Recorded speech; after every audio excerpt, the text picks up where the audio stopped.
Greetings, B-movie aficionados.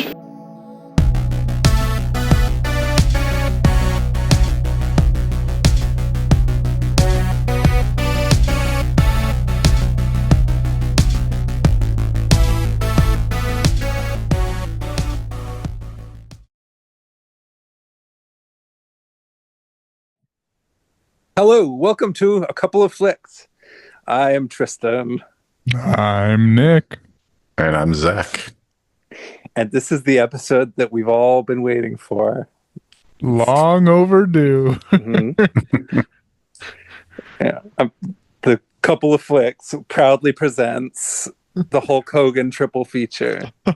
So, and I don't know about you guys. I actually am kind of excited to talk about these. So Yeah. it's been I mean, I watched them a while ago. I will admit, like only about, like a month ago, because we've been talking about doing these for a while, but it's been tricky to find the time. But I remember all three of them pretty well, though. So, when was the last time you watched the most recent one? I think it was like, I want to say like maybe at the beginning of September, late August, around that time. So, if I recall, so. And I've got a pretty good memory, so I don't. So there's one I watched like when we were originally planned, like a month or whenever, probably when you watched yours, around the same time. But then I did watch two of them today, so those are still fresh and good. So cool. One I might be. Like, I'm looking at the notes I wrote for it, and I'm like, what the fuck? Well, lucky for us two, Zach here has watched all three of them today, I think, or if I recall. Just one today. I've watched them throughout the week, though. Oh, okay. Okay, nice. Okay, all right. So they're pretty fresh for you, Well, Yeah. But I guess I guess before we start talking about Hulk Hogan, do you guys want to talk about anything you've maybe watched recently that might be interesting to share your thoughts on? I haven't watched too much, so yeah. So yes, I did watch. So one of them was I watched when we were going to record a bit ago. I specifically wanted to get it in to talk about it here, which was Weapons.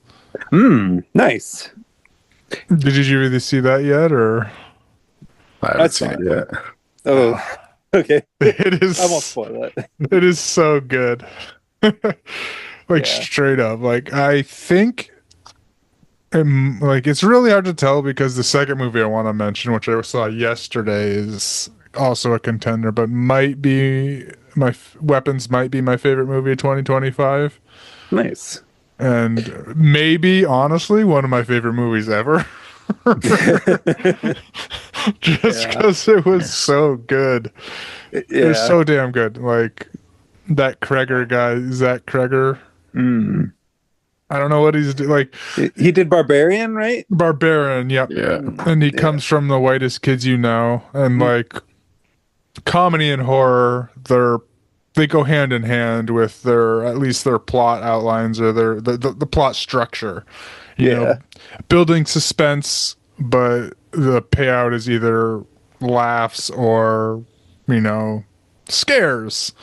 Yeah. So like, I think that's like with Jordan Peele, he does it too. He does it well. As like he switched into horror. I think it is a very like you can do both if you know like story structure and plot structure of comedy. Yeah. It's an easily interchangeable thing, and it's just so like. Just Weapons was so good. So good. So good. Surprisingly classy for the type of movie it is too. Like but I definitely hear it, and I kind of go back and forth because I don't think I've fully processed Weapons yet, but I think I don't know. I think I do prefer it more. I think I do prefer it to Barbarian, but I keep going back and forth because both films are pretty wild rides. But weapons is a more specific type of. That's kind of more specific to what I look for or what I tend to look for in horror movies. So Yeah, I definitely prefer weapons over barbarian. I love barbarian, but Yeah. I loved weapons. Like, yeah, yeah, I was just grinning. Like, not to like, since you haven't seen it, Zach, I won't get too spoilery, but it does have like a plot structure of a Quentin Tarantino where you're skipping between the main characters throughout the time frame of the movie, and that was Yeah. interesting. yeah, And then again, not to get into spoilers, just the very last scene, like very divisive online. People have talked about it and say, but I loved it. yeah. Like, I can understand why. Yeah, I thought it was incredible. yeah. It was some of the best shit I've ever fucking seen. Yeah, that's the part I think I'm having the hardest time processing. Is just like, only because it did kind of it was a little bit bewildering, you know. It came out of nowhere. General, It generally came out of nowhere because, like, again, not trying to spoilery it. yeah, but it's hard. It's hard. Yeah, like it is like a horror, but it's also made by a sketch comedy writer, so it went full on comedy at the last scene, and it was. But I think it was fucking so goddamn good. Yeah, And like I remember walking out of the theater too, and people were saying like, "Oh, I liked it," but like they kind of leaned into the comedy bit then in the last like a bit too hard. But like, no, that was just so good, just so good. yeah. It's got two of those this year. Then that and 28 years later. Yes, yeah, that was a. I wouldn't say it's. I would say Weapons was definitely more funny. Yeah, 28 years later was a bit more. What the fuck? yeah, yeah. 28 years later was like a shroom trip or something. Like I don't even know what. But I am excited to see the sequel. I have to say. Yeah, coming out soon too. It is. Yeah. Yeah, no, Weapons was great. But you know, I was thinking about like the scariest scenes I've seen in horror movies recently, and you know, I keep thinking of that scene in Nope, the Jordan Peterson movie. Peele? Or Jordan Peele, not Jordan Peterson. What the fuck? Imagine if he started directing movies. Right? Oh god, no. Yeah, I'm not gonna watch those. But the what do you call them? The scene with the monkey. I'm not gonna spoil it, but like that was really that was fucked. I don't even know. I mean, when I think about it, it was funny, but the actual like at the same time, like it was like really pretty much one of the most horrifying things I've seen in a movie recently. Even though most of that movie I wouldn't say was a horror movie, that scene was like, ugh, you know? Yeah. But yeah, what was the other movie you watched? Yesterday I saw One Battle After Another. Excellent. That was great. Did you either of you see it yet? I haven't seen it yet. Oh, so good. I liked it a lot. Yeah. Yeah, it's I was gonna say I moved further away from a theater, so I haven't been seeing as much. okay. Yeah. Yeah, and Paul Thomas Anderson's probably one of my favorite directors, so yeah. I think like the only movie I haven't seen of him is Phantom Thread so far. Oh, Phantom Thread. Is that the one with Tommy Lee Jones? Or no, not Tommy Lee Jones. Oh my God! Is Daniel Day-Lewis. No, it was Daniel Day-Lewis. Yeah. Sorry, I don't know what's going on with me and names today. Like, okay. Yeah. So Tommy Lee, or now I'm thinking of Tommy Lee Jones in a Paul Thomas Anderson movie. Okay. Daniel Day-Lewis. Yeah, no, I thought Phantom Thread was actually really cool. I want to see it. I just never get around to it. I just yeah. It's good. It's weird though. It's like it's got that real desperate feel to it, that I can kind of really go for a lot of times. Like I love the way that's done in Punch Drunk Love, and Punch Drunk yeah, Love is one of my favorite movies ever. yeah, Probably my favorite PTA movie, honestly. Just even though yeah, I think it's highly underrated, but I just connected with the character so like Adam Sandler's character so well. Like yeah, just being yeah, an awkward dude raised by women, like like yeah, like I had, my dad was there and everything, but like my mom and sisters were definitely like the more there and just being an awkward dude trying to find love. It was like, oh, I so fucking connect with this guy, and it was just yeah. Yeah, no, I agree. Actually, the more I think about Punch Drunk Love, I think I prefer that Adam Sandler performance to the um what's it called, Steel Gem, or Solid Gem, or Uncut Gems. Uncut Gems. Yeah. Okay. Yeah, I like it. I like it Yeah. more than Uncut Gems. Yeah. Yeah, I think I like his performance in that more. I always kind of, it's definitely a movie I think a lot about, specifically the soundtrack. And I kind of, I think I like the first, I like the first half of Paul Thomas Anderson's career more than the second half, I think. So, I think mostly just because, like, I don't know, I love, like, I really, when I think about like Boogie Nights and Magnolia and Punch Drunk Love and specifically There Will Be Blood, and I don't know if you feel the same way, Zach, but like those movies just feel so different from most films. Yeah, definitely. Yeah, like, and like I look at, I'm still trying to kind of figure out why Boogie Nights works as well as it does, because it has so many different characters and it's so Yeah. unconventional. I need to rewatch that. That's so good. Yeah, it really is. And then Magnolia is just, the emotions in it are just so raw, and then There Will Be Blood. It's like I don't even know what the heck to even say about that one. Yeah, That's I actually like, just watched that a couple weeks ago. oh yeah, nice. Yeah. Nice. Yeah. What do you have any? I don't know. Is there anything new you want to say about it? Or? I think I appreciate it more now than I did then. I think we Yeah. were like 17 when it came out, something like that. Yeah, I think so. Like I remember when we saw it, it felt like one of the weirdest films like ever. Yeah. But watching it now, it mostly because like that last act, it kind of gets really oddly campy, It does. Yeah. Especially the whole milkshake thing that people always quote. Yeah. I love, I don't know, I really love There Will Be Blood, but it is kind of it is just such a strange film, and I can imagine a lot of people like not getting so into it like the first time they watch, like kind of the whole idea of like expectation, and then you watch it, it ends up just being completely unconventional and almost like nonsensical. But yeah, then I didn't really like The Master that much. The one he did after that. So I haven't seen that one. Yeah.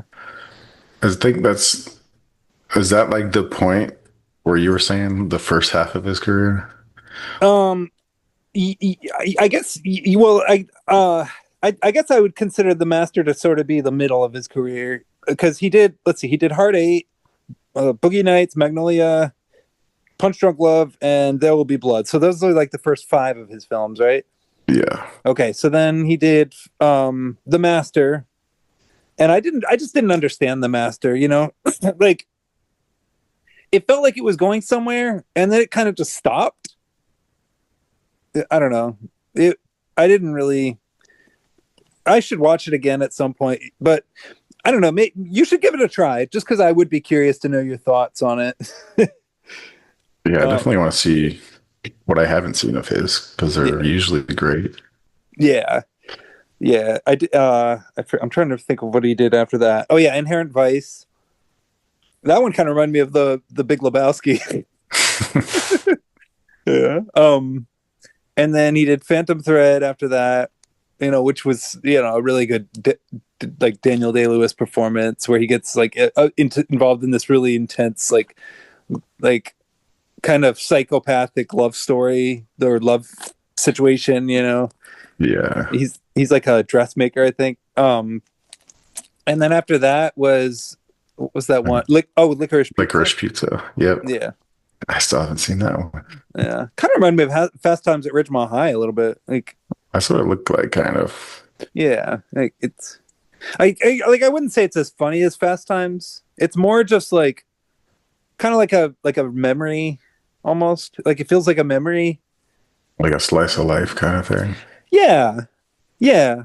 Exactly. Like it's almost just kind of about like this kid who's like an actor just kind of living life, and I don't know, it's kind of charming. And then like there's this girl who's like a lot older than him actually, and but her life is insane, like, and he doesn't really see that, but like we kind of see it a little bit. Like we see kind of glimpses of how crazy her life is, which kind of reminds me a little bit of like the Dirk Diggler's character, like, and what was going on with his mom. Like it almost reminded me of that a bit. Yeah. Yeah.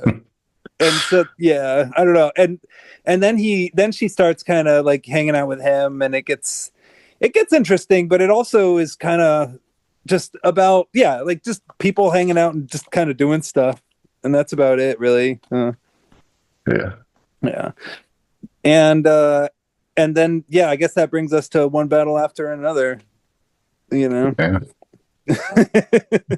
So, yeah, I kind of back to it. Yeah. Yeah, I kind of just summarized all of Paul Thomas Anderson's films. Oh, nice. Yes. And did you watch? So you did watch One Battle After Another? I did. Yeah, and I guess I loved it. Yeah, I'd love to hear your thoughts on it. Yeah, do you want to share a little bit without like spoiling, I wouldn't? I guess. Like it's not like one of his, I guess, deeper films, like a There Will Be Blood or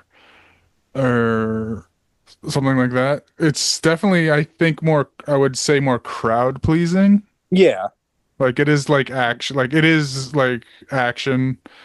I would say, in the action comedy genre. It is fucking hilarious. Like It is. Paul Thomas Anderson always does add comedy into his films, of course. And like, Yeah. there's like just a bit of like, because it is about like a resistance movement kind of thing.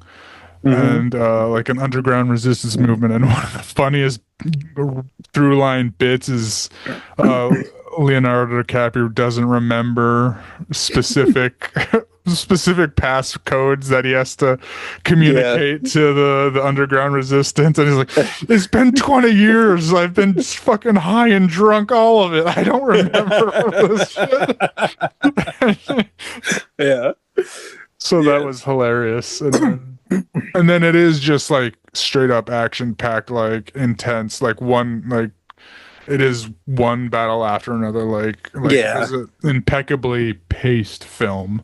Yes. Like it's long, but it goes hard and fast, and like not like too hard or too fast, but like really great pacing and really just really well done. Yeah. Yeah, I really enjoyed it a lot, and I would agree it's not one of his deeper films. You know, it does have a very strong like anti-establishment type of theme and message, which I appreciate. Actually. Yes, yeah, but it isn't like subtle. It is just in your face. Like it is what it is. It's like they're saying it. Like which isn't bad. It's not bad. Yeah, it's not bad. I think you know, if I had made it, I probably would have gone a lot further. Well, like I like movies that are really divisive in that way, and that's kind of what I liked about Birdman, you know, and a lot of other movies, and but this I still thought was definitely, like you say, one of his most entertaining. You know, I kind of like there were things about it that reminded me a little bit of like the theme wise. There were a few elements of it that kind of reminded me a little bit of Eddington, actually. Still haven't seen it. Yeah. Well, I think Eddington's going to age really well, actually. Okay. Yeah. And this I don't think is aiming to do that kind of thing. I kind of feel like this movie's aiming for a little bit more of a timeless feel, just altogether. Whereas I think Eddington is trying to actually probe into something a lot more complicated, like socially complicated. It's basically about how people are basically just destroying their brains with social media. You know, Okay. I mean, it's saying a lot more than that. Obviously, it has a lot of other things it's saying, but that's kind of one of its biggest points. But I'm not gonna. Yeah. Do you think it'll get any Oscar noms?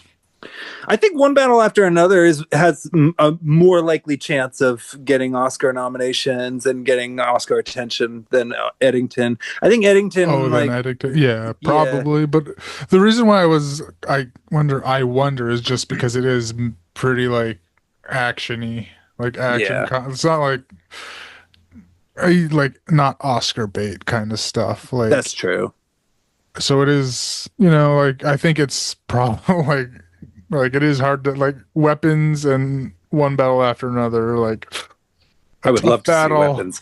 I would love to see Weapons get Oscar attention. That would be the coolest thing. But I will say at least if there is at least one Oscar nom, Sean Penn as like best supporting act. I loved it.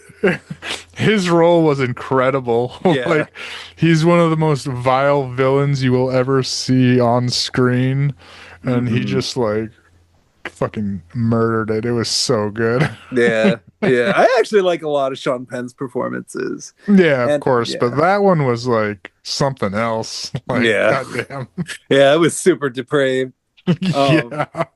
I liked it a lot.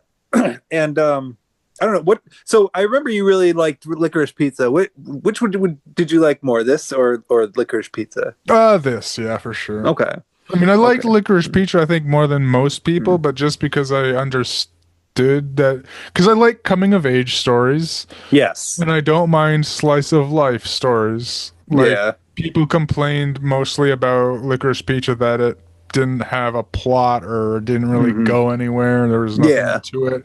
But I was like, I mean, it was still funny, and it's not necessarily about the plot. It's about the characters, and the characters had their little growth arcs and everything. So, I mean, this had a plot, and One Battle After Another had a plot and everything, and like an actual climax, beginning, middle, and end, where Licorice Pizza was just coming of age, slice of life, not necessarily like. I mean, Licorice Pizza has grown on me more. I have to say, I like since it. I saw it. I liked it. I don't know. Yeah, I think the reason initially that I was hesitant about it is because there were just too many things about it that I could probably relate a little bit too uncomfortably to, But having said that, like watching it at the time that I did, and kind of thinking back on it in hindsight, like it's about kind of a universal experience. It's about the complicated reality of growing up and coming of it. I love coming of age stories. So it's a good one. And I mentioned to Zach, it kind of reminded me of Fast Times at Ridgemont High. Did you ever see that movie? Yeah, a while ago. I mean, that's another great Sean Penn performance. Spicoli.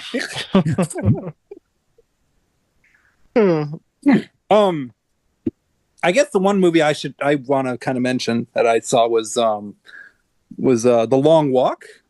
Oh, I want to see that. Yeah, I mean, I like the characters. I think my issue is I read the book. And I actually read the book not too long ago, and so I can't weigh it against the book, because the book is aimed. It's like a very, very gut wrenching, really like it's like an endurance test, but it's one that you feel compelled to finish. That's the way the book feels. Whereas the movie felt completely different from that. It felt more like it was about the emotions and the experiences of the character, and it didn't really feel like a horror movie. It was kind of unusual, actually. I don't know. I don't know if I dug it or not, really, because I almost wanted it to be more about what was going on, and instead it was kind of just, I don't know. It was such a drag. It just, for whatever reason, maybe I just need to give it another shot at some point. I heard it was actually decent, but I don't know. Yeah, and I heard also that there were random screenings of it with treadmills where you walk on a treadmill the entire time of the entire movie. Okay. I wouldn't mind doing actually. Maybe that's the best way to watch it. Yeah. It's like going to see Megalopolis and having some dude go on stage and ask Adam Driver a question, and then he kind of sort of almost answers it. Yeah.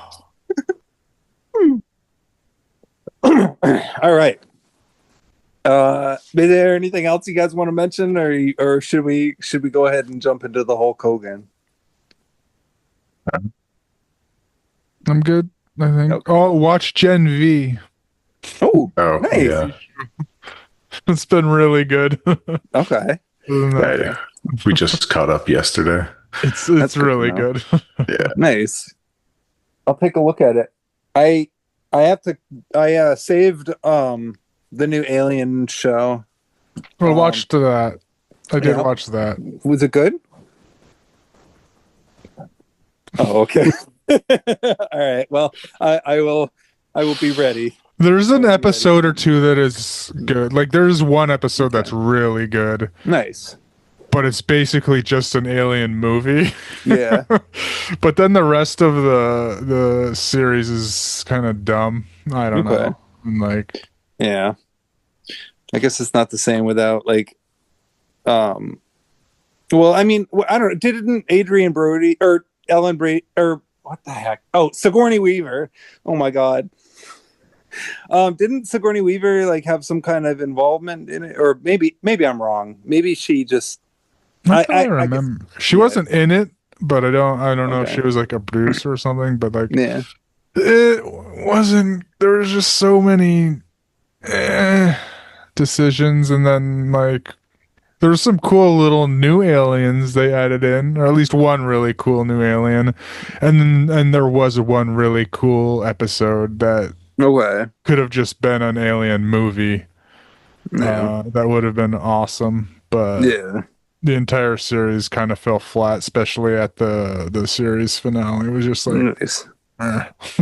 Yeah, that's okay. Yeah, that's all right. I guess I still want to watch it, but I will be ready. Yeah. I wasn't crazy about Romulus, so I'm gonna tread lightly, I guess. So I liked Romulus enough, but yeah, yeah. I love the way it starts out. I thought that was Mhm. kind of, it was like, ooh, all right, let's see what's going on here. Yeah. So all right, well. Let's see, Hulk Hogan. So he passed away not too long ago, sadly. I know he had a number of different health problems and stuff over the years, so it's not like it was unexpected, at least in my opinion. You know, Mhm. a lot of times folks like who get involved in wrestling, I mean, that tends to happen a lot of the time, unfortunately. So professional wrestling is hard on the heart. So hard on the body. Yeah. yeah, and I know that he pissed a lot of people off over the years when he started getting into like politics and stuff. But although I kind of feel like he was a little bit of a little bit prickly before that, you know, I thought kind of didn't he have like a sex tape scandal? That was a bit crunchy, if I recall. Yeah. And I know most recently he was just straight up racist. So. Yeah. I mean, I guess, you know, nobody has to really focus on the scandals because I guess in the end he is most well known as being an entertainer. And yeah, I mean, admittedly, even though like it was kind of frustrating to see him, you know, again and again in the news for all this outrageous, you know, crazy behavior and stuff. At the same time, I do recognize that kind of lifestyle of professional wrestling. I mean, when you say it's hard on the body and hard on everything, I mean, yeah, it's also hard on the brain. And Yeah. and so I'm A sure lot of CTEs and shit like that. Yeah. yeah. And so cognitively, I'm sure that he probably wasn't all there in the second half of his career, you know, but in the end, though, he did make a lot of interesting little movies, some better than others for sure. I know that we've watched a few doozies on this show. I mean, I kind of liked Suburban Commando, if I recall, you know. And then let's see. correct me if I'm wrong, but didn't he do Was it Christmas movie? Yeah. Some type of Christmas Santa movie? with muscles. Santa with Muscles? And we That did was watch the one. that, right? We did do that Mhm. one. Yeah. We sure did. Yep. And there's probably a reason you don't remember it. I don't remember a lot of movies we've done. That's fair. That's fair. It's not like we watched the most memorable movies in the world on this show. But Three Ninjas High Noon at Mega Mountain, that one I do remember. I do remember that one too, yes. Yeah. I think that was one of my favorite performances of his. Just I don't know. I still remember that scene where he's like, I think it's after he gets kidnapped and he's in the amusement park and he just looks completely lost. And there was just something about that moment that just really moved me. And it's like a guy who's, been a performer and then suddenly he's faced with this obstacle and these terrorists at a theme park with these little kids having to beat up everybody. And it's like, that that's does relate to one of the Yeah. movies we did today because one, he was basically just kidnapped the entire time of the child. Yeah. The child movie. Yeah, it's true. And that's kind of interesting to me because like when I was watching it, there were moments that kind of I couldn't help but feel a little bit deja vu about. But I guess all right, well, we picked 3 similar but different Hulk Hogan movies. And I guess we should go in order of release date. Let's just do that. The first one we watched is Thunder in Paradise, aka Thunder in Paradise Part 1 or Thunder in Paradise 1, because it's the first in a trilogy. Yeah. Wasn't it? I thought it was also A pilot. a pilot for like a TV series. Yeah, I think it what was. they were going to do. I'm pretty sure. And they used a lot of footage from the pilot in the movie or something. Yeah. I'm getting the sense that like the movie is like a re-edited episode, a re-edited version of like a 2-part episode, with the first part maybe being a pilot. Yeah, I think that's the case. Okay. All right. Well, this is anybody who watched USA All Night is familiar with this type of movie. Thunder in Paradise is kind of more or less like, I guess, the Baywatch, Knight Rider centric was what I would say, and I think, if you were in the 90s, I'm sure one of your parents, like if you grew up in the 90s, one of your parents probably watched, one of your parents watching an episode of Baywatch or Knight Rider or one of those shows. And this movie is more or less kind of following those vibes and is more or less along those lines. I'll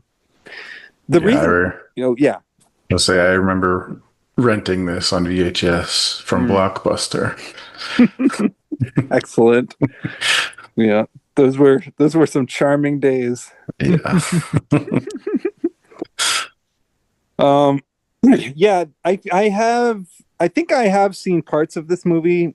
I remember the speedboat scene when he's on the tiny little speedboat. Goddamn boat. Yeah, that's like part of the entire movie. Yeah, that fucking boat he's on. Yeah, and there's also I wrote jet ski action. Oh yeah, the jet ski. Yeah, that was the one I was thinking of. The tiny jet ski. And also in Secret Agent Club, the next one, when I wrote jet skis away. So Hulk Hogan must love jet skis. That's why. Jet skis are his thing. And the jet ski in Thunder in Paradise is hilariously small. Yeah. So was it in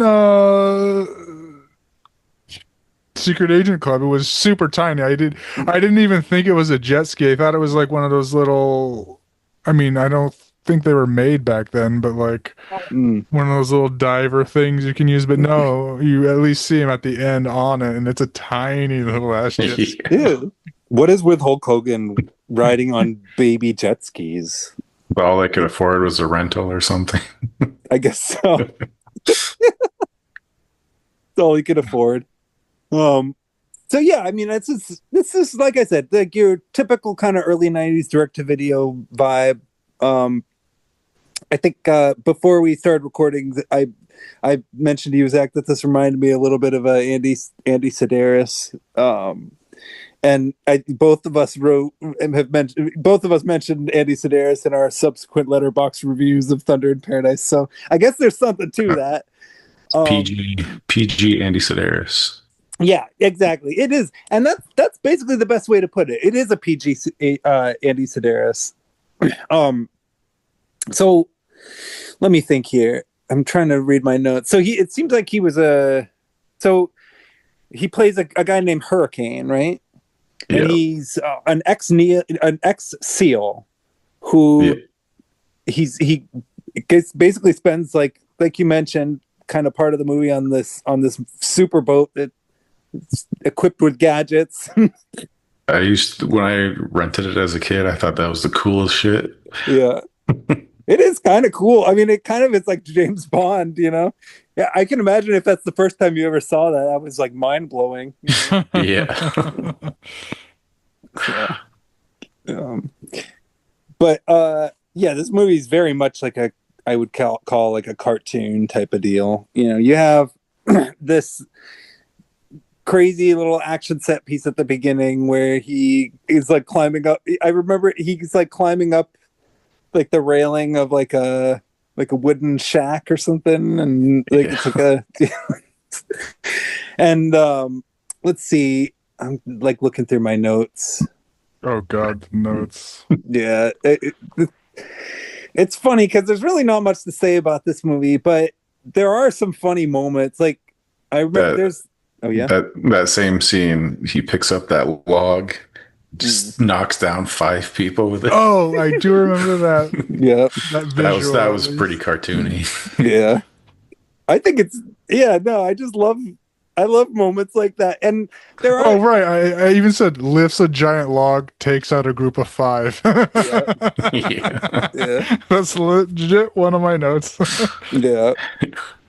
Apparently the show has lots of cameos from like other wrestlers, so yeah, I saw one of them in the background, or at least Jimmy Hart.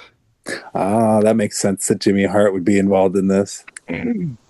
Man. Oh, okay. and his eye patch. You remember the eye patch in the beginning of the movie? Yeah. Mm-hmm. I thought that was just his character thing. But do you know the back? Did you look up the backstory to it? No. It was a legit like wrestling injury that happened like a few days before filming started.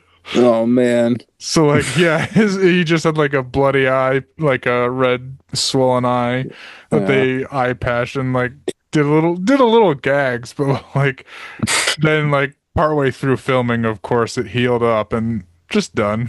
Like I thought he was gonna be like a one-eyed commando, but no, it was just and in the movie he said just a throw line, yeah, I got in a fight with some guy. Yeah. When I watched it, I'm like, where does eye patch go? Like halfway through. It's because they didn't plan for it. Yeah, it was just like he was doing one of his wrestling shows. He just got an injury in his eye, and then filming started, and they couldn't really do anything about it, so they just randomly threw an eye patch on him. Let's see. I wrote cloaking, HUD, and weapons. I remember there was like cloaking. Didn't they use like cloaking technology on the Thunder? Yeah, I said goes stealth on fools. Okay. I think. Okay. Yeah. There was this is fucking funny. I'm just reading off notes I don't remember. Yeah. I'm like, what does that mean? Yeah, beach bar banter.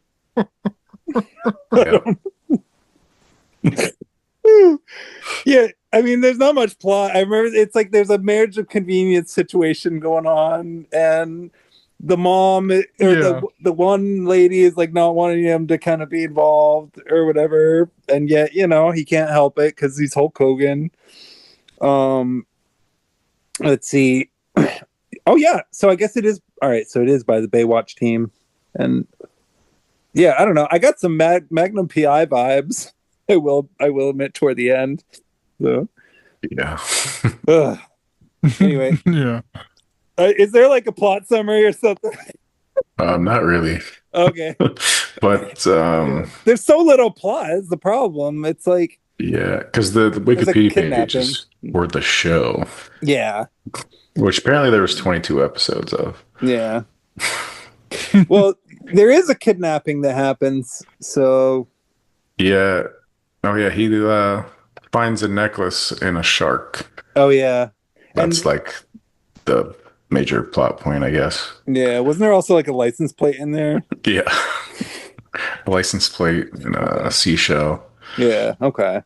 And did he give the didn't he give the necklace to the little girl? Yeah, gave it to a little girl. Okay. Some like paparazzi reporter guy took a picture of it, put it in the paper, Yeah. and And the bad guy saw it. and yeah, the villain saw it. All right. Kidnapped her. And that's pretty much it. Because then Hulk Hogan rescues them and Yeah, they try to find the necklace is a map, okay. and they go try to find the treasure. Yeah. Bad guys That's a little- follow. Yeah. Yeah. There's like a lot of explosions. I mean, I actually liked it a lot. I will admit I actually liked all three of these movies, but I will say like this one was I'd say the least interesting of the three. Just Did you because- watch all three when you watched them? Yeah. Oh, well, I only watched the part one. Okay. Yeah, I didn't watch all three of the. I've seen all three, but Oh, nice, nice. I do remember this being the weakest of them. Oh, good. Okay. Well, I would actually be into watching part 2 and 3 because I actually didn't mind this one. So, I mean, for a pilot, for a TV pilot where there's pretty much almost nothing going on other than Hulk Hogan being adorable, it's not bad. I mean, Yeah. I mean, of course, one's mileage may vary. I mean, you kind of have to sort of lower your standards when it comes to Hulk Hogan. So, Oh yeah. yeah, because you can't expect it to be like an amazing action adventure type of deal. So, It was entertaining for what it was. yeah, yeah. And I don't know, like, there's pretty much nothing else to say about it. I don't know. Do you have any notes? Oh, the wedding for a boat. There's a wedding boat. I don't even remember that. No, the wedding was. Why did I write that? Oh, I think it's Yeah. because there was the whole subplot of like the wedding he's getting married to is like a rich lady, and Yeah. she'll pay for half of the boat. That's half right. Of, half Okay. of the stealth boat kind of thing. yeah, because it was gonna get repoed or something. Yeah. Okay. Okay. And makes that was sense. his payment to get married to the girl he didn't really want to. I forget why she needed to get married to him though. Oh yeah. It was because her dad died, and the stipulation was she needed to get married before a certain date Okay. to get the okay. hotel, or it goes to her uncle. Yeah. The evil or one of her evil. Oh, uncle or right, whatever. yeah. Yeah, I wrote Bank Repo Thunder, some hotel subplot, Mary Hulk. Yeah. Yeah. and then the end scene was just weird because they were faking having sex Oh, that was while hilarious. the uncle was watching through a hidden camera to make sure the marriage was real. Yes. That is so funny. Yeah, I mean, this is just a goofy film all around, but you know, it's free to watch on YouTube. It's free to watch. Like, I mean, I definitely would. I would totally marathon this trilogy. I think, you know, I'd rewatch this again and watch 2 and 3, like, for sure. Yeah, So I might watch the other ones. yeah, Trying to do like a spooky marathon right now, but yeah, afterwards. yeah. Which, by the way, did either one of you choose some movies to announce at the end of the episode for Halloween? Or think I got one in Yeah, mind. yeah, I got one. Yeah. Okay, cool. All right. Well, Thunder in Paradise. I don't know. What would you guys give it? What did I give it? I think it was a 2 or a 2.5. Yeah. I think I may have given it like a full 3. I don't Oh even wow! remember I think exactly. it was a while ago. I said a 2, I believe. Yeah. Yeah. Okay, yeah, I gave it a 3. I called it a rambunctious retro 90s cheese. Yeah, I gave it 2.5. Yeah. Nice. All right. Well, I guess we'll jump into the secret agent club then. So, I don't know about you guys, but was this like the precursor to Spy Kids? Because that's what I got. Yeah, I had those vibes for sure. Maybe the inspiration. Yeah. But it was the Spy Kids had less. No, the Spy Kids have more gadgets. The kids in this just had like toys they fucked with people with. Yeah. Basically. But the idea plot was the dad was a secret agent and Yeah. kind of thing. Yeah. I mean, it almost felt like if Moonbeam Pictures had made Spy Kids, this would be the result. Yeah. Okay. Yeah. Did they make this? No, I don't think so. Okay. Although it kind of feels like they did, doesn't it? Like A little bit. Yeah. Like this is maybe one of the least notes I wrote for any movie ever. Okay. Yeah. Well, I mean, so you got this. He's basically a toy shop owner, right? Or In quotes. Yeah. I mean, he does own a toy shop, yes. Yeah. But it's a front. Yeah, 100%. He's secretly a spy, of course, and his son and his friends, like, they end up having to rescue him because it turns out he's a pretty useless spy, Although it doesn't seem that way in the beginning. Like you're like, yeah, oh, he's a badass, but then like, yeah, I agree. He's caught and then completely out of the movie for 70% of the movie. He's just in a fucking strapped to a table getting tortured. So you're like, oh, you're such a great spy. Yeah. I mean, and the way the villain tortures him is pretty psychological. Yeah, Where is it? I was I wanted to friggin' gouge my ears out. Yeah, because all it was it's like a VR machine. Yeah, a virtual and it's reality that type 90s VR. Where it would show, and they drugged him up, and it would show his kid like berating him. Yeah. But then also asking, where is it? AKA, so the whole thing is about a laser gun that's like, that they're trying to get a laser gun that's supposedly compares to an atomic bomb. Yeah. I remember that being a quote in the very beginning. Yeah.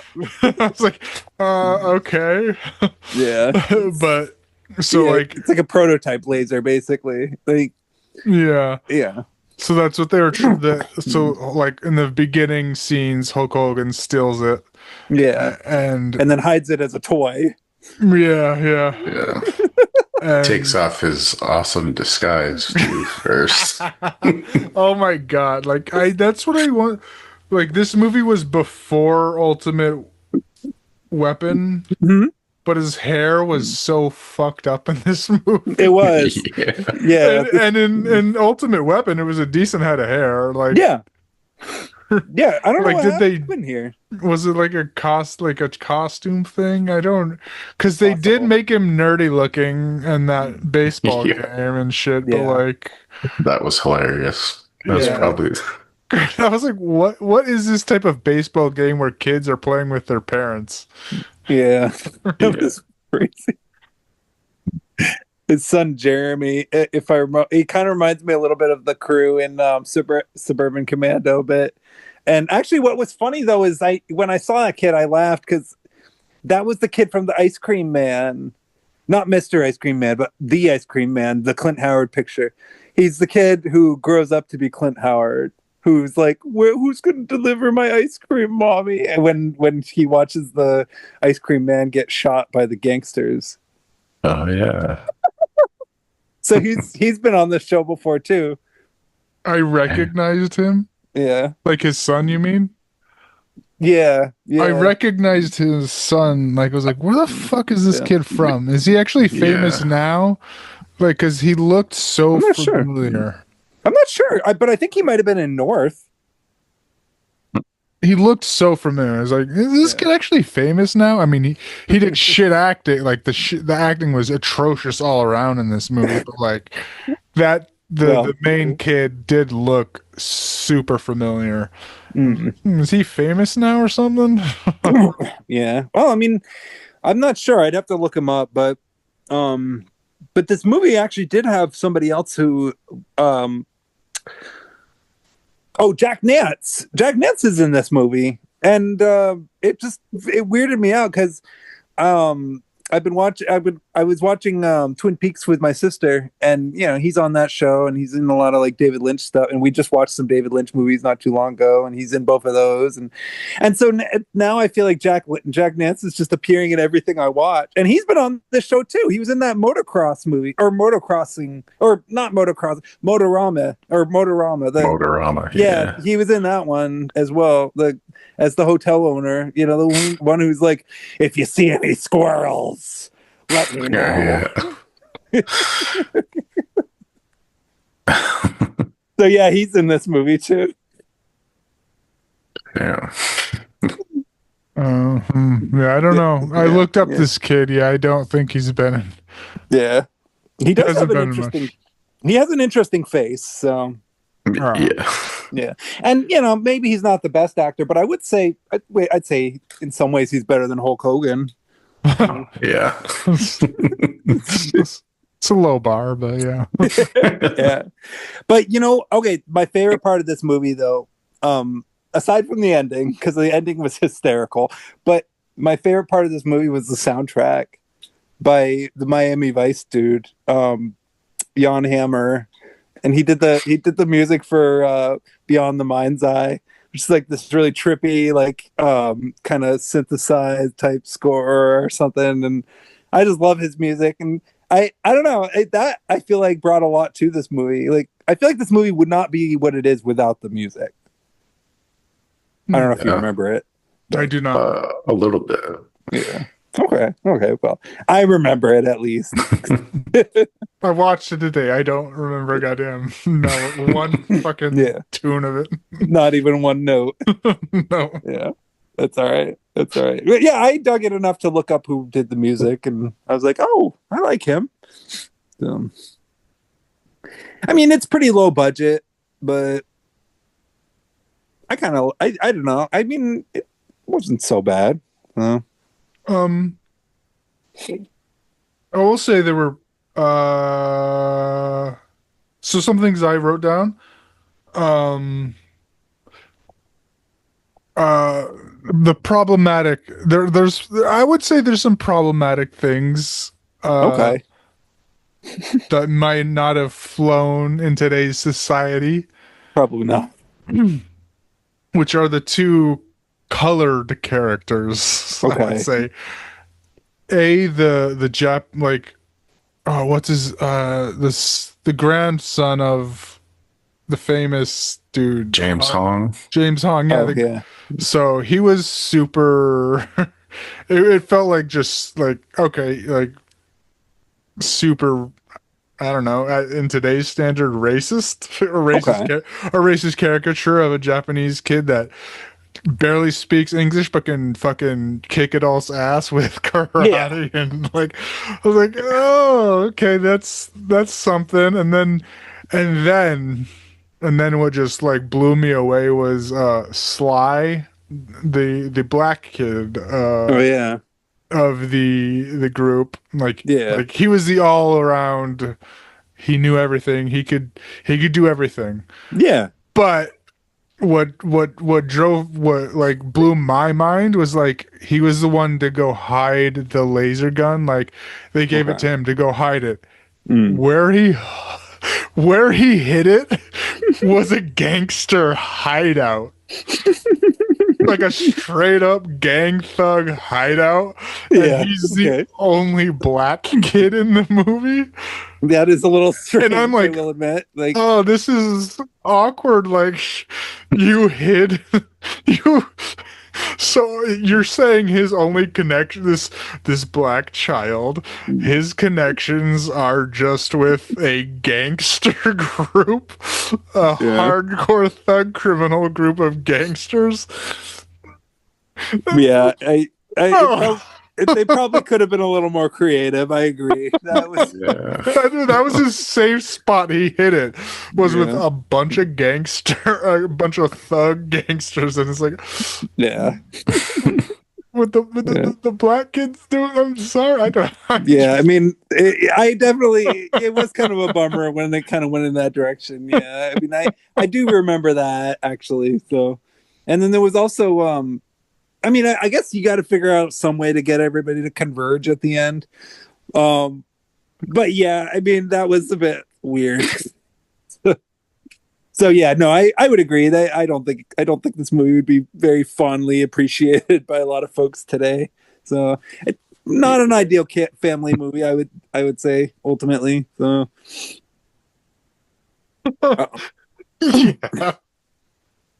I mean, if you show it to me, I don't know. I mean, maybe if they're not paying attention, it's not, because I could imagine fun some enough people for probably a child. Like adults would be like it's good when you can have a child movie that's good for adults too. But this was just straight up aimed towards kids, and Hulk Hogan was barely in this movie, really. Yeah, that's my biggest issue with it, was the lack of Hulk Hogan. So I didn't mind the kids, but I really mainly watched it to see Hulk Hogan. I wasn't looking for a Spy Kids. I don't know. Maybe I should have expected that with Secret Agent Club, but I thought it was going to be more like 50-50, like Hulk Hogan acting with a bunch of kids. Yeah. Like Schwarzenegger and Kindergarten Club.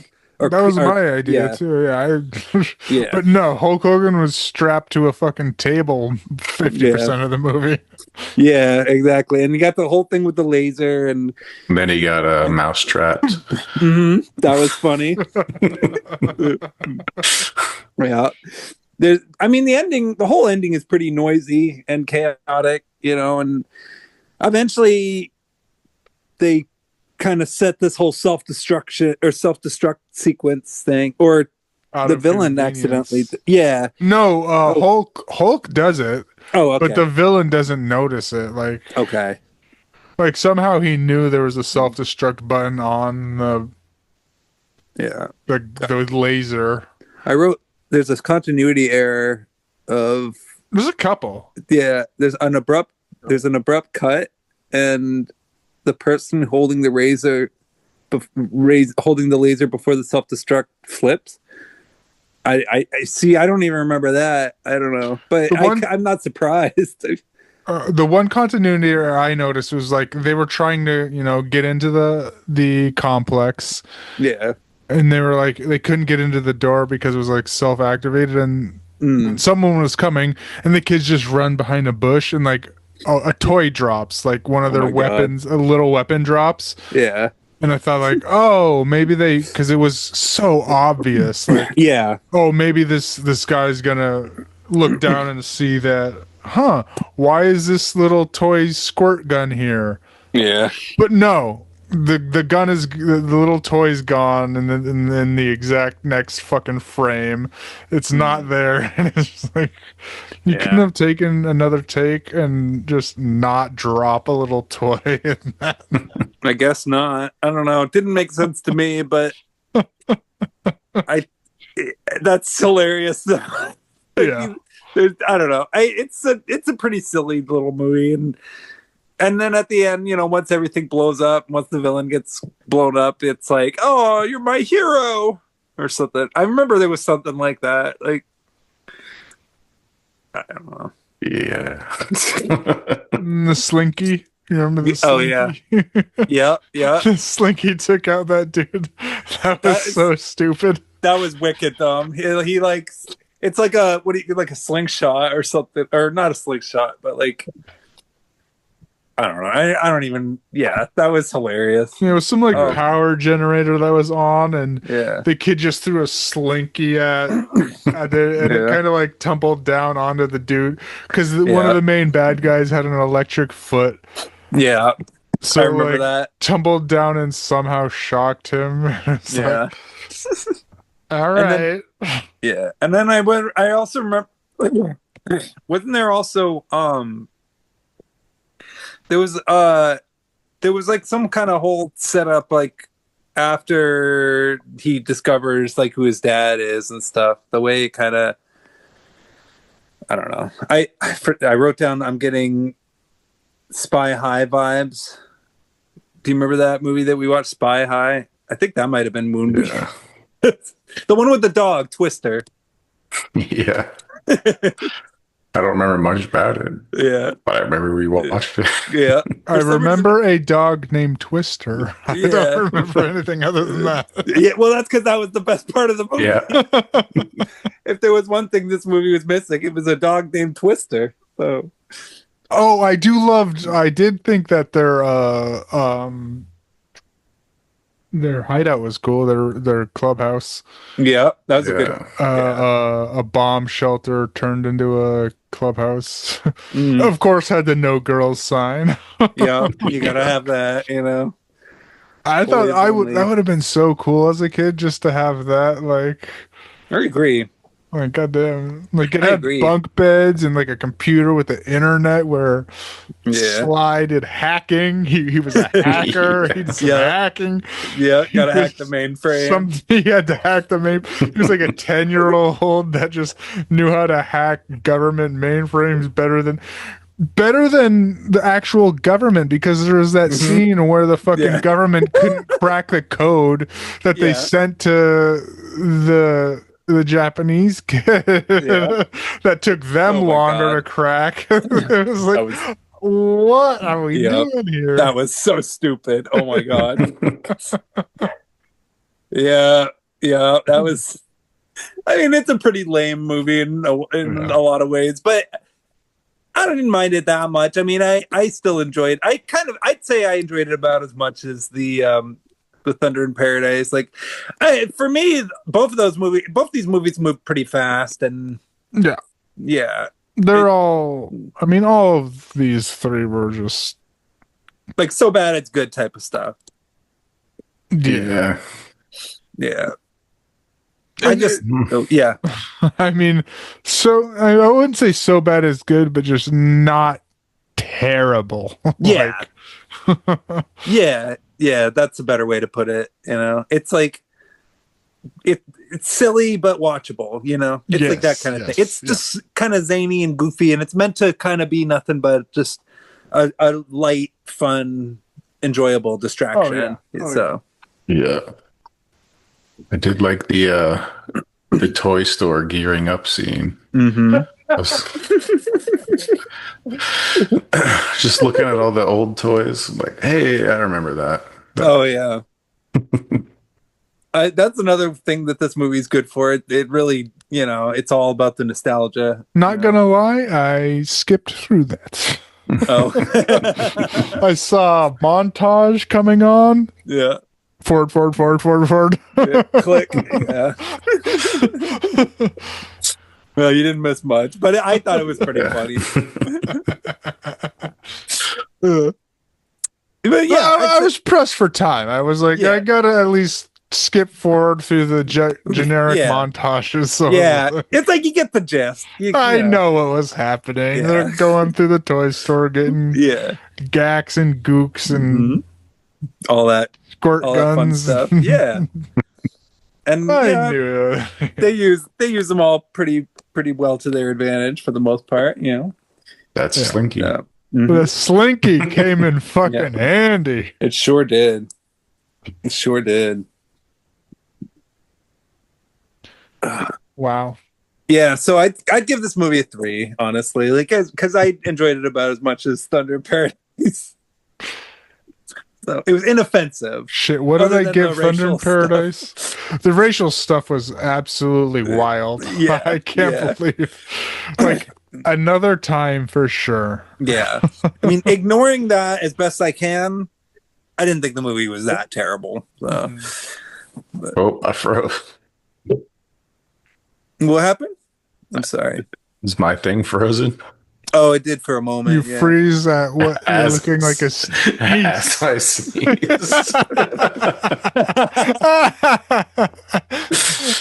That's funny. That's awesome. Yeah. The best time to do it. Oh yeah. Oh well. Oh.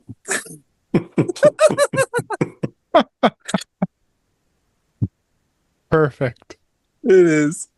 It is. Oh man. All right. Well, if you need to. Oh, Nope. wait. Oh shoot. It's fine. It's funny. Okay. All right. I'll do my best. I'll do my best to... I'm going to try to fix it, but we can continue. Okay. You could rejoin, maybe. I don't know if that would help or not. Yeah. Or It's up to you. Yeah. Oh, using OBS. Is that what you got going on? All right. Yeah. Oh, okay. Shoot. All right. Well, yeah. If you want to rejoin, it's up to you. You know. We can keep going. Okay. I'll try to fix it as we go. Okay. Cool. Sounds good. Yeah. Okay. Cool. So yeah. What about you guys? What would you give it on scale 1 to 5? Wait, shit. What did I give the other one? 2.5. Did I say 2? Yeah, I think so. 2. Okay. All right. I mean, Not you bad. can. Yeah. Oh, hey, you're back. Cool. Yeah, just. I'd say just 2 because you could show it to kids that aren't necessarily Like that, aware of race. political, yeah, all that stuff. Yeah. And it would be just a fun little kids movie, but like anyone above the age of whatever the hell these kids' ages are, it's not at all interesting and like slightly problematic if you actually take a second to look at the racial implications of these stereotypes are problematic. Shaky for sure. Yeah, definitely. But I would say it hasn't aged the best. I'd say it's an artifact of its time. Yes, for sure. Yeah. I gave it 2.5 as well. I think I gave all these 2.5. Okay. Okay. Fair enough. All right. Yeah. What are your thoughts on it overall, Zach? Standard 90s children's movie. Yeah. That felt nostalgic even though I haven't seen it. Yeah. That makes sense. Yeah. It does. I hear that. Sure. Same. It's no Three Ninjas, but it's better than Pocket Ninjas. Yeah. Yes. Needed more Hulk Hogan. It did. What the fuck? Yeah. This is a ripoff. Burn this movie. Barely a Hulk Hogan movie.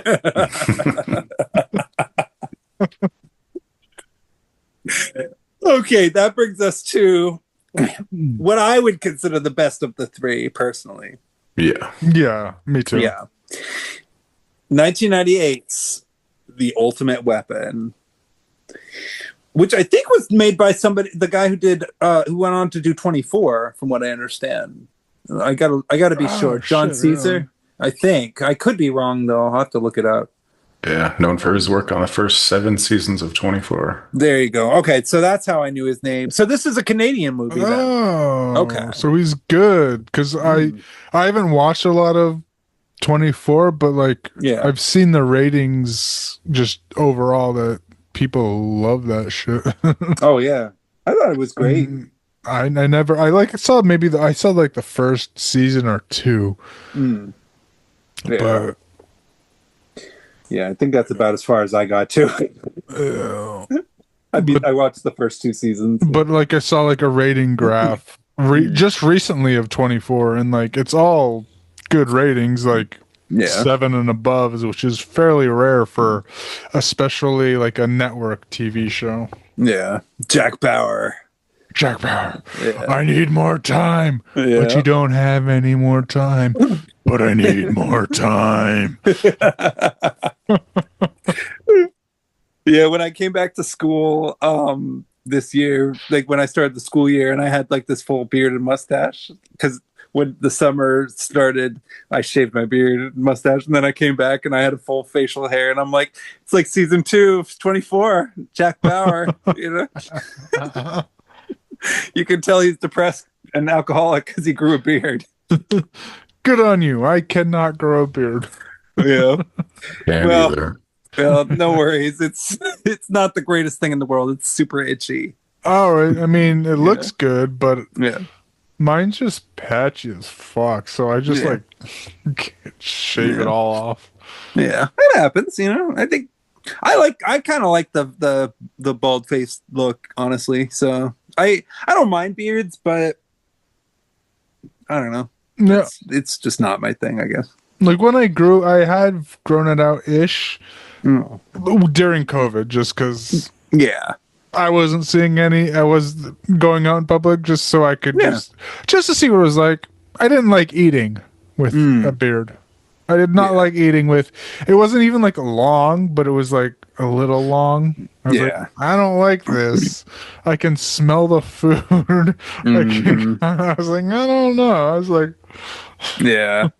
It's hard to eat a lot of different. It's hard to eat yogurt with a beard. soups. Yeah, I don't know. can't do it. Can't do it. But speaking of beards, so Hulk Hogan in this movie, from what I understand, he's like I guess he's like I'm trying to understand my notes here, because I know that the opening scene is kind of complicated. He gets involved with like gun runners, basically. He like infiltrates some gun runners. It was weird, the opening scene, because I was like, just because of how it tied into the rest, like he was just running with a child, and then he loses grip of the child. And like, even though they're like 2 feet in front of me. That was ridiculous. And he's just like reaching down, and then she's like falling down a little hill, and then apparently it's his daughter. And like, and then there's a gun to his head at the very end of so this is taking part during like the opening credit scene too. Like, so there's credits flashing, he's running with a child. And then he loses the child, and at the end there's a gun to his head, and there's a plow. And then we flash to the actual movie where he's with a girl that his girlfriend that's complaining about, oh, marry me. Oh, you're running away from your problems.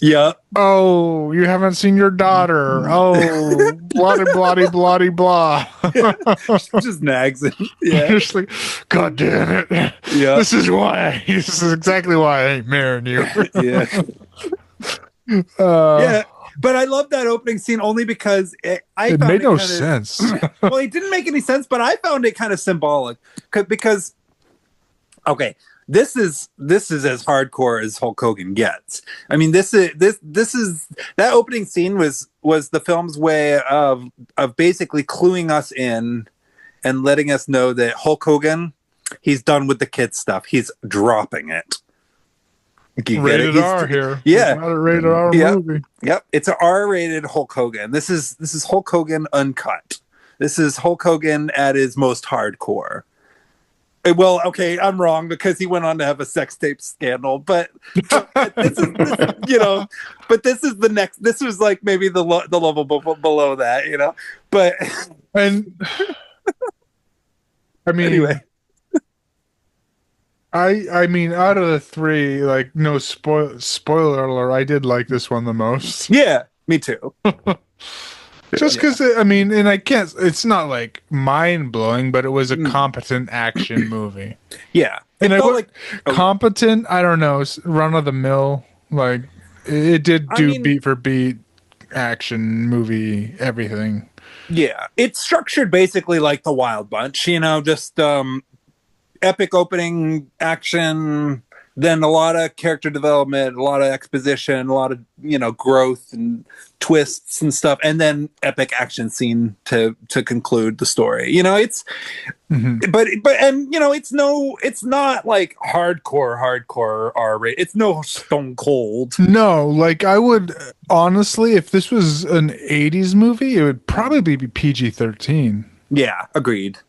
Like, because the only thing that I think made it R in the late 90s was, what I have to what I have to do is give it its extra star is the boobies. Yep, exactly. Yes, there is nudity in this film. And, very brief. Only one yeah. scene which, like, when it came up, I literally said, I literally rejoiced audibly, like, yeah! Yep. You were like, finally. But it was like, because they went back because there was it's a strip club scene. Yeah. And it was just the first scene that there was really only boobies out. Yeah. But they went back to the strip club a lot, and there were no more boobies. So it was like, come on, Yeah. just keep showing them. Yeah.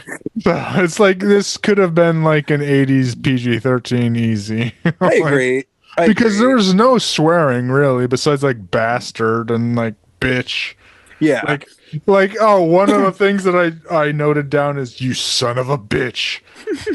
Because they just kept saying that over again, like, you bastard, you son of a bitch. Like, just that iconic quote. He says it a lot. You son of a bitch. Yeah, and I would agree though. This is much closer to something like Red Dawn than it is Commando. I mean, I remember there was that whole thing with the cachet. I think he goes to like the Balkans, if I remember. So then there's like the weapons cache, you mean? Yeah. So that's how the movie starts out, is like he's some type of for hire I don't know, government, and it's not government, but he's just mercenary.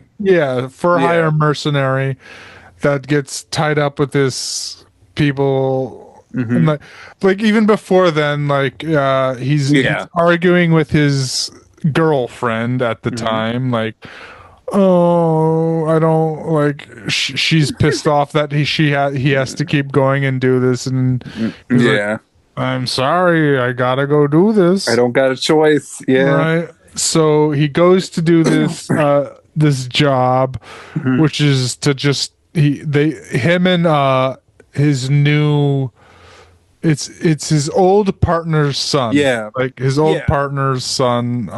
His protege. Yeah. So his old partner's son is his new partner. Yeah. My favorite character. What's his name? Bean? Cobra, at least. Oh, okay. I mean, I don't know. I don't remember his actual name, but I remember his code name was Cobra. Okay. Yeah, Vince Cobra Dean. Oh, okay. Okay, yeah, that makes sense. Cobra Dean. Yeah, so they go and do just a raid on this weapons like smuggling ring. Yeah. At the command of this who he works for, which is, and they say that like you're teaming up with this UN sanctioned thing. Yeah. And then Hulk Hogan gets a sniff. He's like, oh yeah, this smells funny. These guys ain't UN. You guys ain't UN. No, that ain't right. Yep. So he sabotages them. Insane.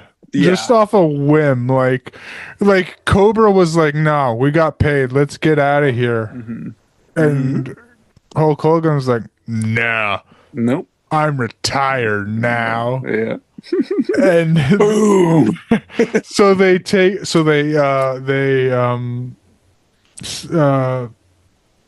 steal a helicopter Yeah. and just explode the entire goddamn operation. I loved it. It's so funny. Oh my I was god. like, So yeah, you immediately know he's a loose cannon. yeah. Yeah.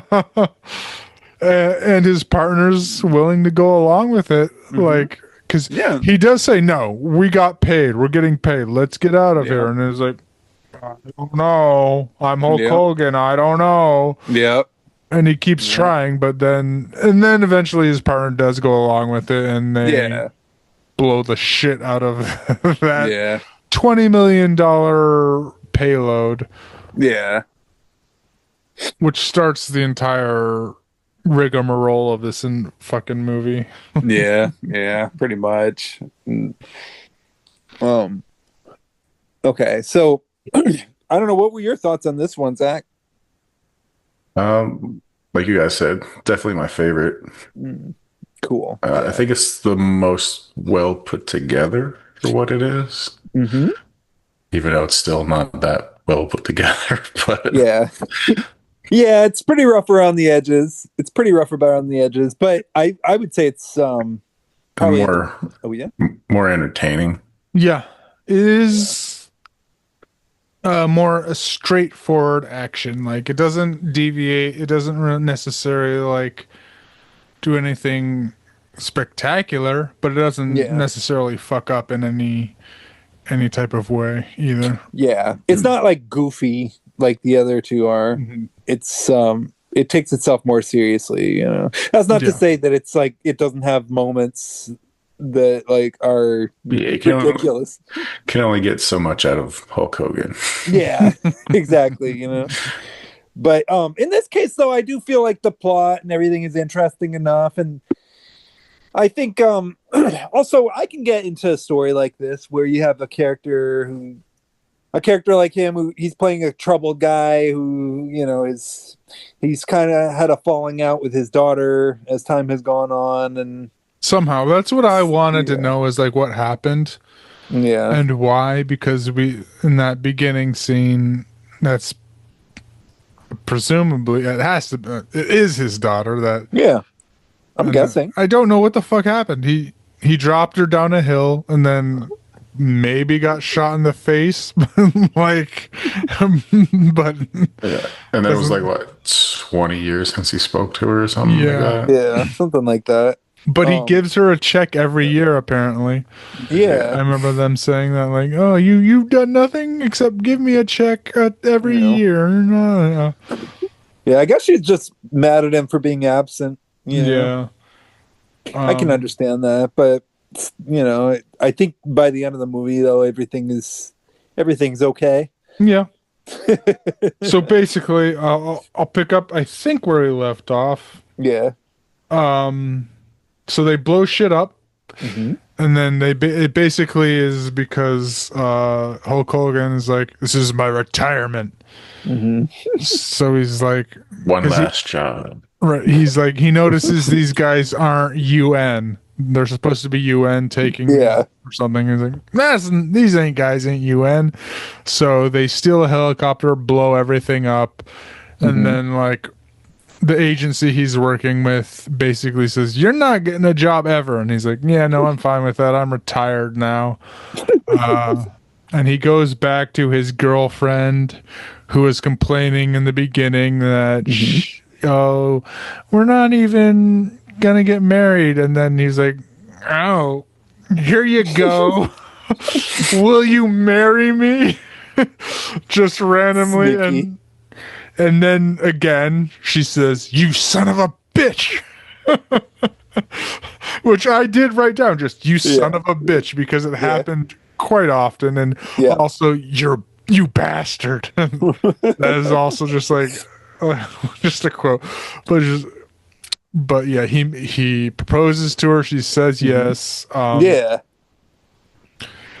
But then he does go looking for his daughter. Yeah. Which he does know of where her general location is. Right. Approximately.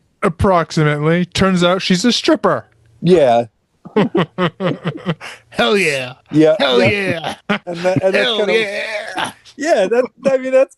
That's kind of where you gotta get. That's what I mean by this is like the real R-rated Hulk Hogan. You know, We don't get to see her boobs though. That was No. Would that have made it too awkward?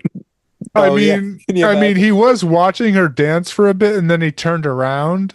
That's true. That's true. Uh, But maybe he was just sad, like, oh, I can't believe what's happening. You never know. but still would have liked to see him. Yeah, I mean, yeah, I mean, you know, for the sake of the audience, Right? or at least the audience who's going to rent this, it would make sense. Yeah. Yeah. But no, well. So yeah, then there's the whole thing that happens with the helicopter, or well, wait, it's not the helicopter. It's like there's like that raid that happens, like, and eventually I think because he has to like he has to hide his soon to be wife. I guess it's his girlfriend. She has to like go into hiding. Fiance now. Or fiance, yeah. Now fiance. Yeah, she has to like she kind of has to. He like tells her to stay put, but then he doesn't realize that the bad guys are gonna like invade like their home basically. So. Yes, so they invade the actual the compound of wherever he's working. Yeah, okay, that's it. So his boss, That's it. they track down like whoever the fuck he's the top, I think his name was. Yeah, I think so. Top they and then like he kind of rats them out. Mm-hmm. And then he gets shot by like apparently like this weak shotgun. Yeah. Because he's like, okay, you're gonna last here for a few 6 hours at least. Yeah, maybe it's just rock salt. I mean, it's convenient because like Because he doesn't die. He doesn't die for at least a couple days. Yeah. Doesn't die until it's convenient. That's Right. exactly what I wrote down. Yeah. Like he conveniently dies to give Hulk Hogan the information. Yeah. He literally like because it what like the bad guy said, okay, you're gonna just stay here and suffer for maybe 6 hours. Yeah. But it was days. It was literally day. We at least see a day pass because Hulk Hogan brings his daughter back into home. They have an overnight stay, eat pancakes and shit. So there's and it is actually like a long span of time where it has to be a couple days. Yeah. But Hulk Hogan goes back to his boss to like figure out like, oh, what did you give? What information did you give? And he's still alive a couple days later after being shot in the fucking chest with a shotgun. Yeah. He's like, I gave them this information. Oh, just he couldn't have timed it better. No. Perfect timing. That's so funny. This was full of action movie cliches for sure. Oh yeah. Like that was one of them too. Yeah. I mean the title itself, the ultimate weapon. Who the fuck? What's the fucking ultimate? Is Hulk Hogan the ultimate weapon? I think Hulk Hogan is the ultimate weapon. Like the ultimate weapon would make more sense with that kid movie, like with the laser. Like, that's the ultimate weapon. Like, Yeah. what's the ultimate weapon here? Yeah. Well, I think it's again because I don't know. Would Secret Agent Club work better for this movie? They should just swap titles. You know, actually, maybe, yeah. Honestly, Yeah. I think Hulk Hogan. He saw this movie and he decided, I want to do real stuff. Sorry, I'm trying to do my Hulk Hogan impression. I want to do real stuff. I want I want to make a movie with symbols in it. I am the ultimate weapon, and I'm trying to escape that. Like, because throughout the movie, it's like he's being used and he doesn't like it. That's part of the reason why he's retired. I'm not going to just be some ultimate weapon type of thing, you know? So maybe that's what he's going for. It's like he's trying to make a big boy pants movie, like a movie for adults that is full of symbols that kids won't understand, even though the symbols are really heavy-handed. Well, not full of boobies. Well, full There's of some boobies. Yeah, a couple of boobies. There's a brief little. Not enough. Yeah, I was not enough. pissed. Yeah. Ultimately, the ultimate weapons. Hell yeah. Because to get back into it, the daughter does get kidnapped. I don't know. Yeah, like. She gets taken by the main bad guy to his compound. Yeah, she gets tricked. Yeah, because it's like, oh, we'll pay you money to do escort things. Right. But then she realizes that he's a scumbag because he tries to, do things we can't say on YouTube. Right. Which this will eventually go on. And then and then she steals. She tries to escape, right? She does escape. She holds a Fabergé egg and he's like, no, don't do that. That's worth $100 million. But she also he's holding. So, oh my God, this was insane too. He has a USB, and this is in 1998. Yeah. USBs I did not know existed. I know the technology technically existed in the mid 90s, but she took his USB. He had a Nexus with the USB. She took that, but held a Fabergé egg and then whole diversion thing. Took it back to Hulk Hogan's farmhouse. Hulk Hogan's fiance decrypted it. Yeah, copied it. And that's what the whole point of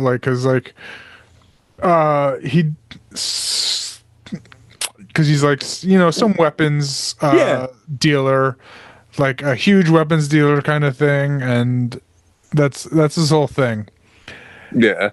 So and then we get into also what is hilarious. So there's the evil guy monologue we get. Yep. Where he spoils his whole plan. Where he spoils the whole plan, tells Hulk Hogan while he's tied up. Yeah. In an inescapable situation. Yeah. And then leaves to give his henchmen the satisfaction of torturing him. But no, Hulk Hogan just escapes easily. Yeah. Beats the shit out of him. Escapes. That's such that entire thing.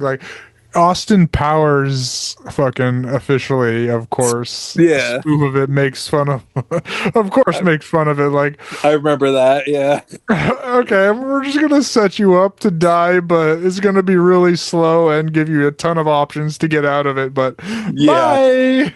And peace. That's exactly what happens here. Yeah. Yeah, no, I basically agree. I mean, it's I don't know. I mean, before the movie turns into a squib fest at the end, it really is more or less the exact same plot that we've seen in dozens of these movies. So it's a straight up point for point, plot for plot action movie. Nothing special at all. Yeah. Pretty much. Except for Dean. I thought he was special. He was actually decent, yeah. He was actually the best actor, I would say, in the movie. I would say not only the best actor, but also the best character. This movie should have been about him. Hulk Hogan felt more like the sidekick. He was cool, right? He actually, Dean saved him. Dean got shot the fuck up and also saved Hulk Hogan a few times. Yeah. Yeah. And he was defending the wife and daughter during the raid on the ranch. Yeah.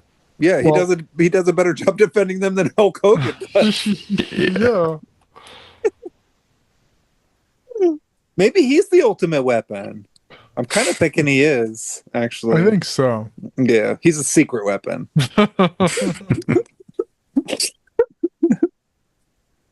um, But yeah, Hulk Hogan tricks the bad guy at the end. at the end, yes. I would say, let's see. They were getting attacked at so this is like The siege, right? the siege on the ranch, which was annoying because it's like such a straight up like things that ladies, I guess, the female Kidnapping. Oh, helpless. Oh. helpless female, like they did, and then they also did stupid decisions. Like Dean said, stay in the basement, stay in and he was handling shit. He was doing shit, but the fiance said, I don't know, I'm just gonna go up and see what the fuck's happening. Yeah. And then it fucks him up because it legit, like she pops out a window and then gets captured and then gets shot. Yeah. And he's like, oh, and then it just leads us to a whole bunch of problems. Like it's like, okay, you can't write a competent woman in this movie apparently because not this time. Yeah, it's like, well, goddamn. Yeah, I would say like all three of these movies had pretty weak female characters, except for Secret Agent Club. The villain in that was, kind of a cool villain. Yeah. So I liked her. She wasn't as cool as that evil gangster lesbian lady in Shrunken Heads, but whatever. Hard to beat that, right? Yeah. It's like the thing I remember the most about that movie. Well, that and the part where all the kids get shot. Yeah.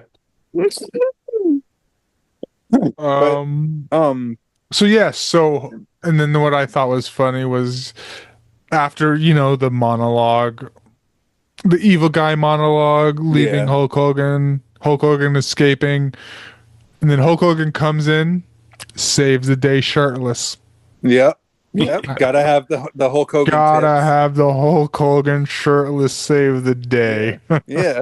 So when you think about it, there's two pairs of tits in this movie. Yeah.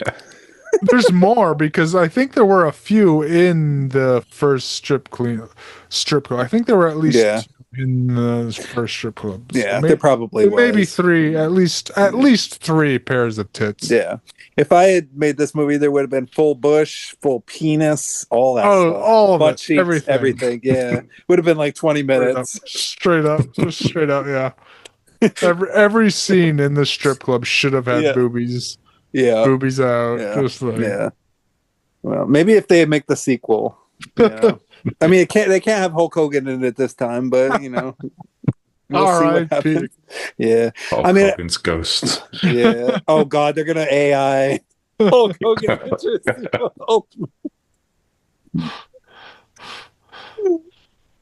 Oh goodness. Well, overall though, I still thought this was the best Hulk Hogan movie. Yeah. Oh, one thing I just wanted to add too was the main plot device was the flash drive he had, right? Yeah. Oh yeah. So I was so confused because this was like 98. Mm-hmm. Flash drives weren't necessarily ubiquitous or like common. Yeah. I think I don't even flash ports. USB ports were even that common. Yeah. It might have just been like a military thing. But the thing is, the fiance copied it onto her computer. Mm-hmm. And then when the bad guy came in to get the copy back, she gave him a floppy disk. Oh, that's annoying. Oh, I didn't notice that. It was insanity. I was like, okay, you have this this. I mean, for the time, high technology, like a USB stick, and then you copy it onto a floppy disk. And it's like, wait, what time does this movie take place? Yeah. Are we like They're going back in time. Yeah. I was just like, that blew my mind. That honestly is Yeah. like, what? Yeah.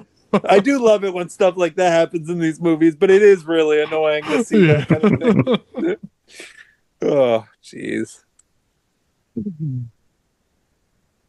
Who was the director of this again? Now I forget now. John Cassar. John Cassar. Okay.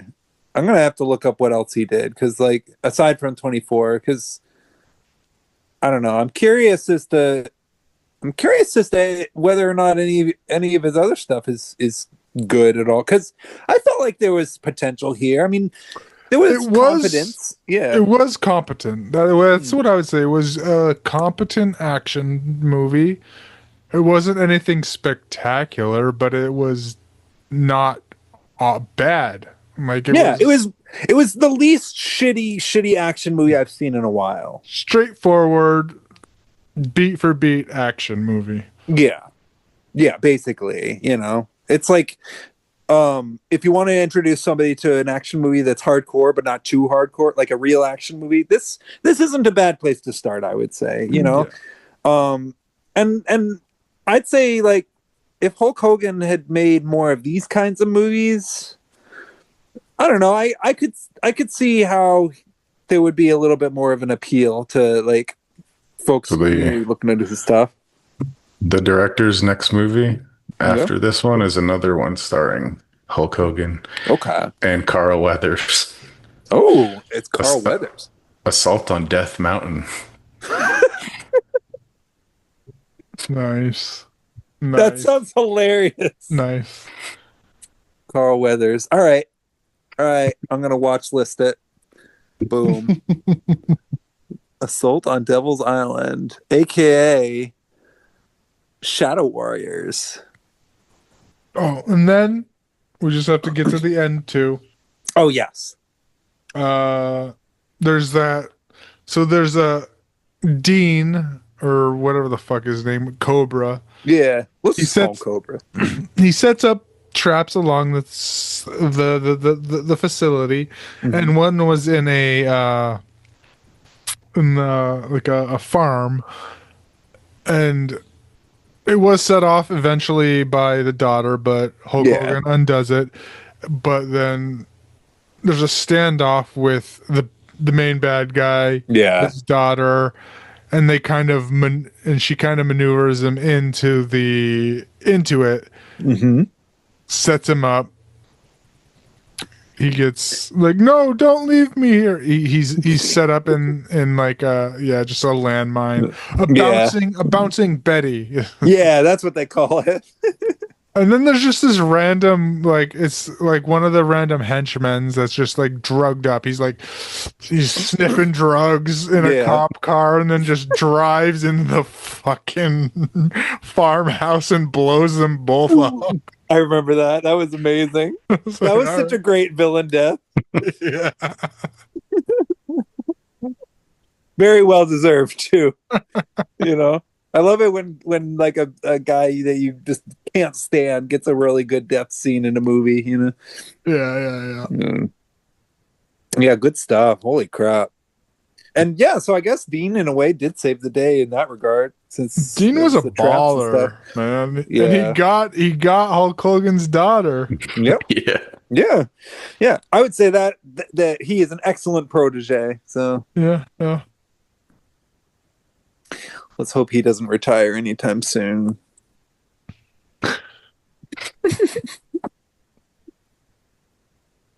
I'd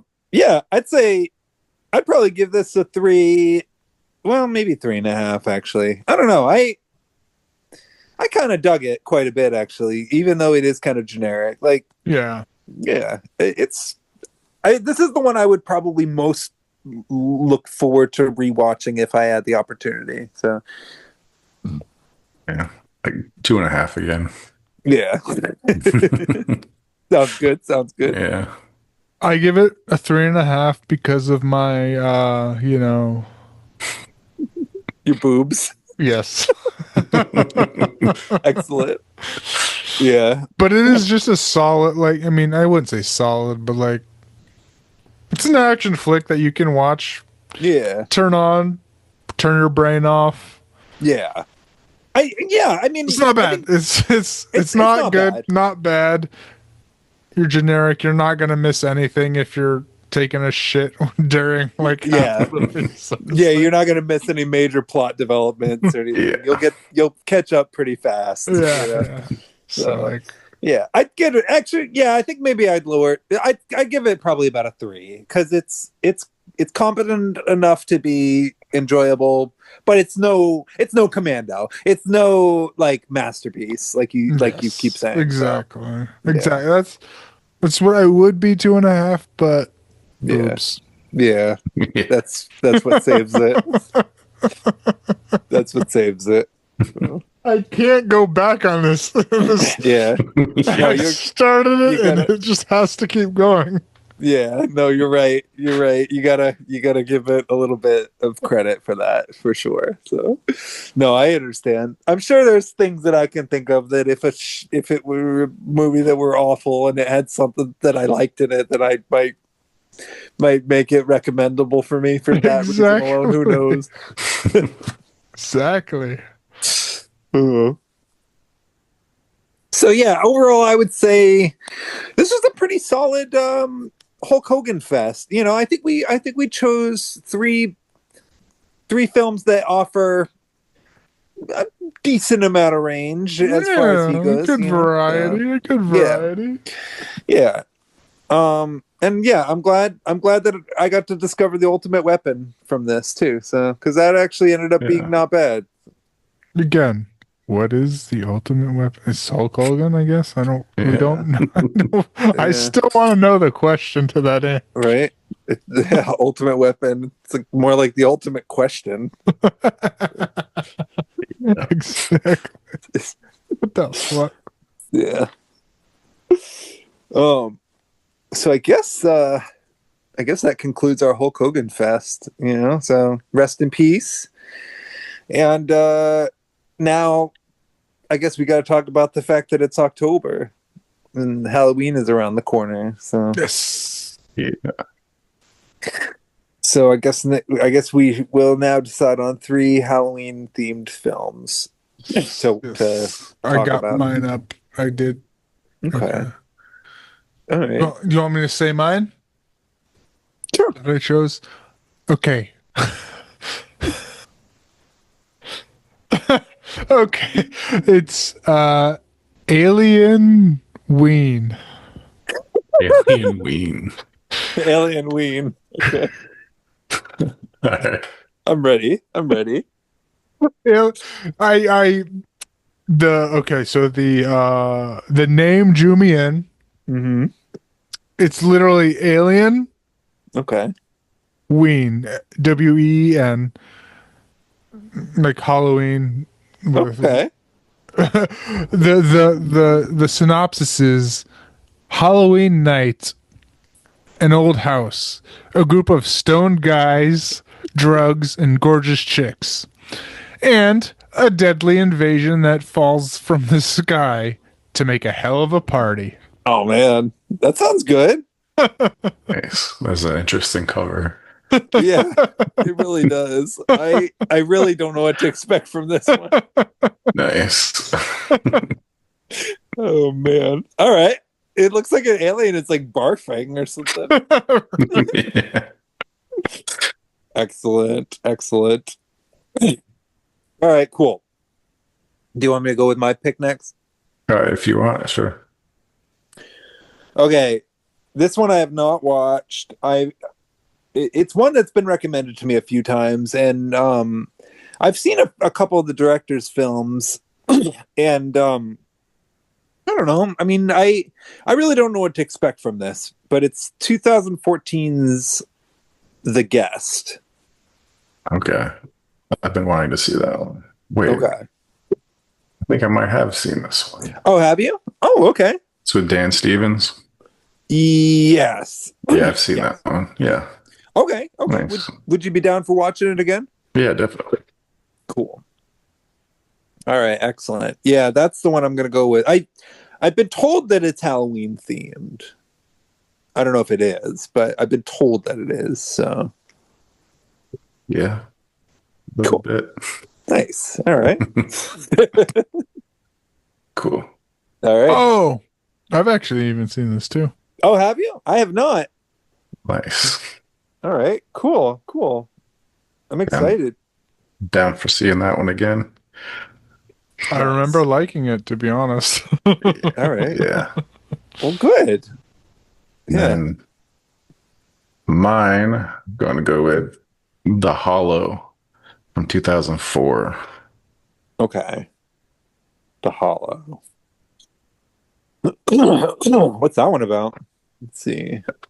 I think it's like a slasher that's kind of themed to Sleepy Hollow. Oh, okay. Nice. The Hollow. All right. Excellent. And now is it spelled? Oh, yeah. Oh, what were you saying? Is it spelled hollow as in Halloween or hollow as in I'm hollow inside or something like that? Hollow inside. HOLLOW. HOLLOW. Okay, cool. There's a lot of them, but 2004. Okay. 2004. Starring Nick Carter and Kaylee Cuoco. Oh, okay. All right, I'm sold. I'm sold. Oh yeah, it's got the kid from what was that movie? Dawn